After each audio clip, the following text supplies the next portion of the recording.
मथुरा का वो कैंची पुल जहां पलक झपकते ही चली गई 400 लोगों की जान। मातम में बदला त्योहार। मंगलवार 17 जुलाई 1962 की सुबह हजारों भक्त गुरु पूर्णिमा एक बड़े धार्मिक आयोजन के लिए मथुरा में इकट्ठा हुए थे। आने जाने के सीमित साधन और बहुत ज्यादा भीड़ के कारण कई तीर्थयात्रियों को रेलगाड़ियों की छतों पर चढ़कर यात्रा करने के लिए मजबूर होना पड़ा, जो उस वक्त एक आम लेकिन खतरनाक तरीका था। भारत के सबसे प्रतिष्ठित आध्यात्मिक केंद्रों में से एक और भगवान कृष्ण की जन्मस्थली मथुरा अपने धार्मिक कलेवर और सदियों पुरानी परंपराओं के लिए जाना जाता है। उत्सव और आस्था से भरे इस माहौल के बीच अब से करीब 63 साल पहले मथुरा में एक ऐसा रेल हादसा हुआ जिसके यादें आज भी उन लोगों के जहन में ताजा है जिन्होंने इसे देखा था।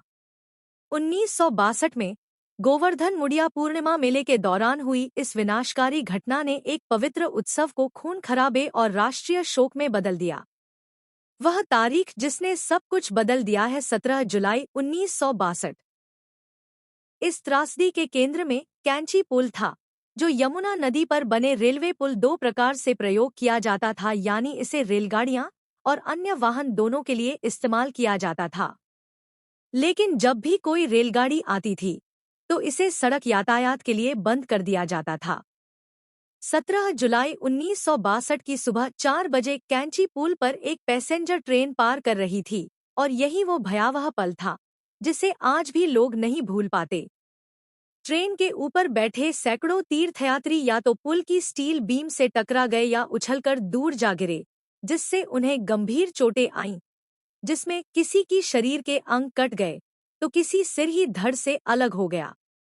लोगों में दहशत और चीख पुकार मच गई और लोग डर के मारे भागने लगे। कुछ ही पल में पूरी तस्वीर बदल गई। उस दौरान कोई कुछ भी नहीं कर पाया। तेज रफ्तार से क्रॉसिंग के बाद ट्रेन खून से लाल हो गई। हर जगह खून बिखरा हुआ था। ट्रेन की छत, खिड़कियां और दरवाजे सब खून में भीगे हुए थे। जमुना नदी पूरी लाल हो गई थी। आज भी 1962 की मुड़िया पूर्णिमा त्रासदी का जिक्र मात्र से ही स्थानीय लोगों और खासकर उस दर्दनाक घटना से गुजरे बुजुर्गों की रूह कांप जाती है। एक ऐसी भूमि में जहां आत्मा और भक्ति का मिलन होता है, यह इस बात की याद दिलाता है कि जब सुरक्षा की अनदेखी की जाती है तो उत्सव कितनी आसानी से तबाही में बदल सकता है।